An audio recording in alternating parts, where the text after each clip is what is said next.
जय Louis, जय जय Louis.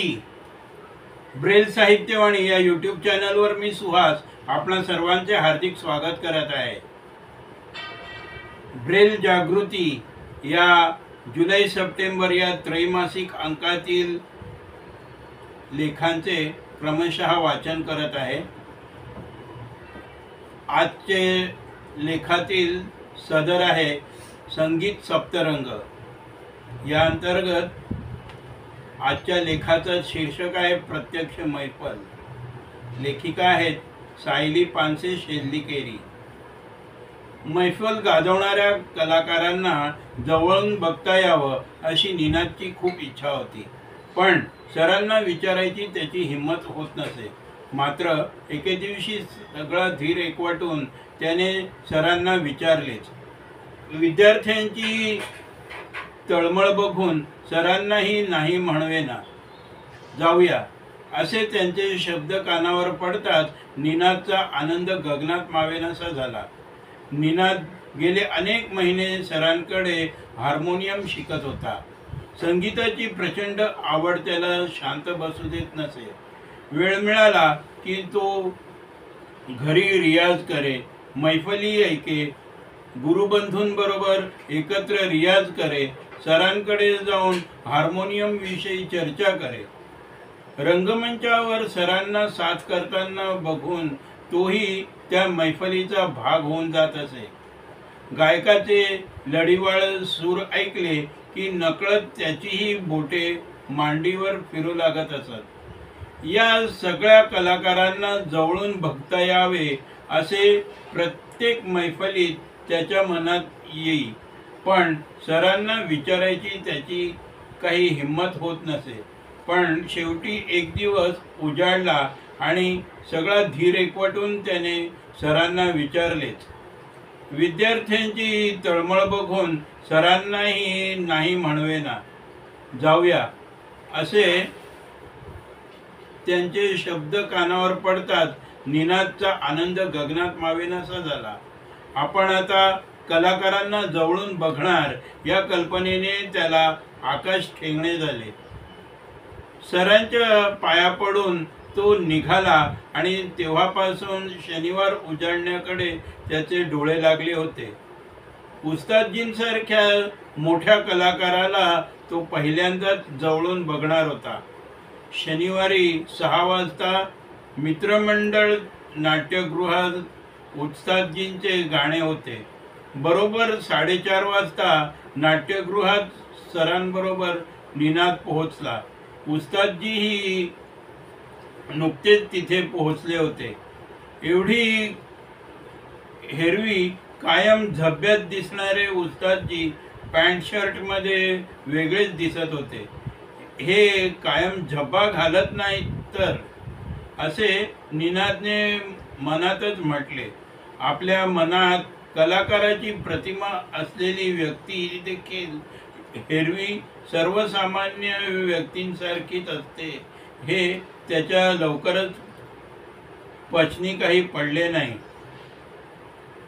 उस्तादजींनी सरांना बघून कडकडून मिठी मारली.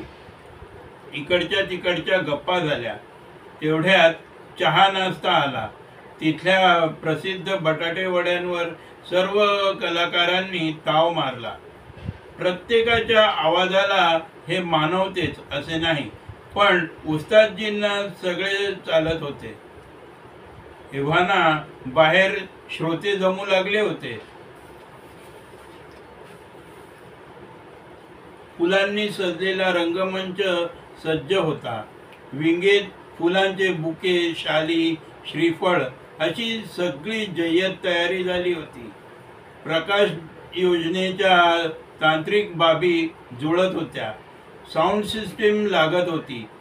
संयोजक निवेदकाला वेगवेगळ्या सूचना करत होते आणि निवेदक लगोलग त्यांची कागदावर नोंद घेत होते. काही उत्साही रसिक हे कलाकारांना भेटण्याविषयीची विनंती करत होते आणि कार्यक्रमाचे स्वयंसेवक मात्र गोड बोलून त्यांना सभागृहाच्या दिशेने वाटे लावत होते. आत तंबोरे जुळले. वाद्य लागली.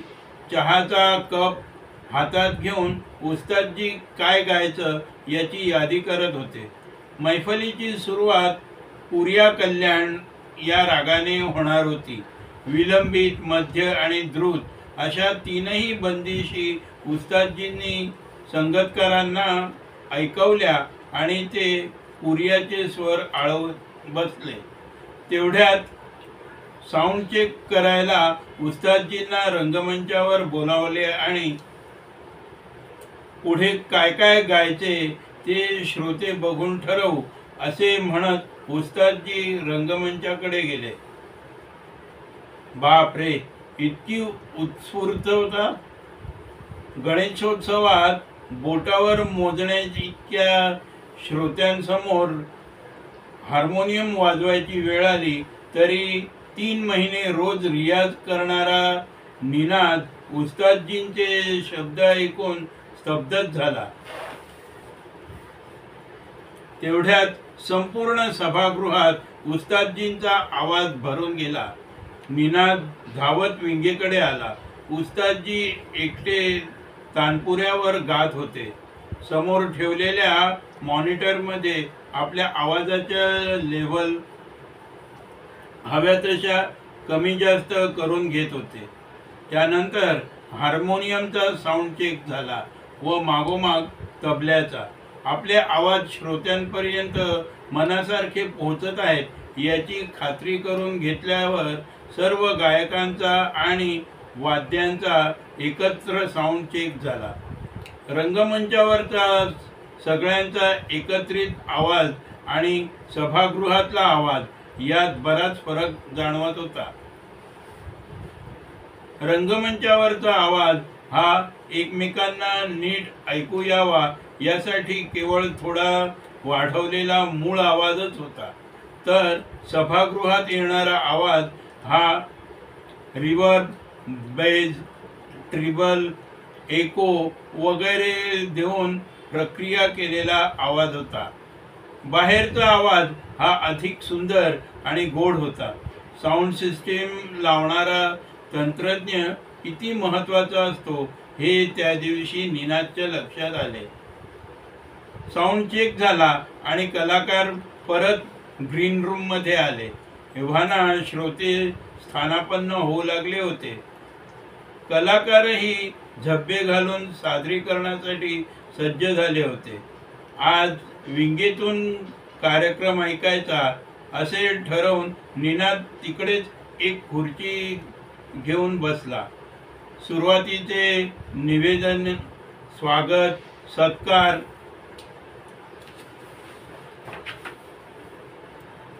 दीपक प्रज्वलन वगैरे उरकल्यावर मैफलीला प्रारंभ झाला.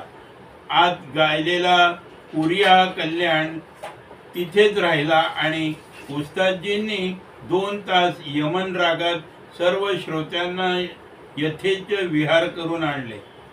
ऐकणाऱ्या प्रत्येकाची जणू समाधीच लागली होती. मध्यंतर झालं तसे सगळे भानावर आले. चहा पाणी, यमन भारावलेलं वातावरण आणि पुढच्या रागाची उत्सुकता.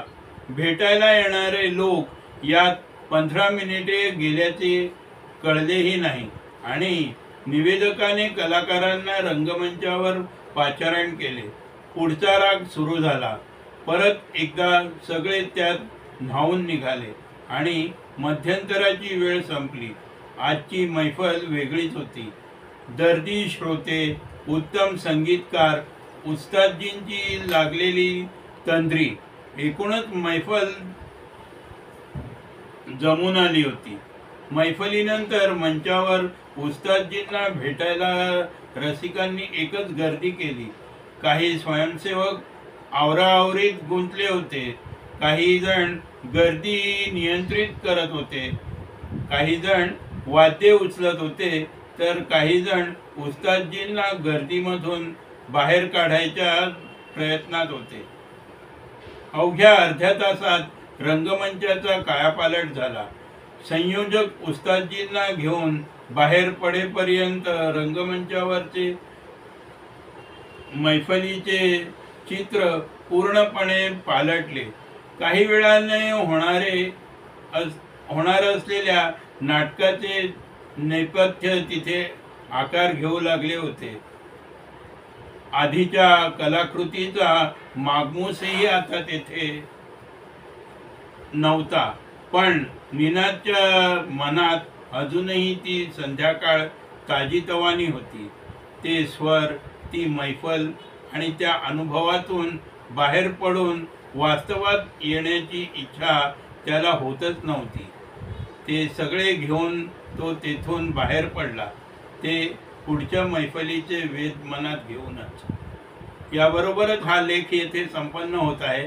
हा लेख आपणास आवडल्यास या लेखास लाईक करा, शेअर करा, कमेंट्स करा आणि आपल्या ब्रेल साहित्यवाणी यूट्यूब चॅनलला जर अद्याप आपण सबस्क्राईब केले नसेल तर आपल्या या चॅनलला जरूर सबस्क्राईब करा. बेल आयकॉन बटन प्रेस करा आणि ऑल नोटिफिकेशन सिलेक्ट करा, म्हणजे आमचे येणारे प्रत्येक व्हिडिओ वेळेवर आपणास प्राप्त होतील. जय लुई, जय जय लुई.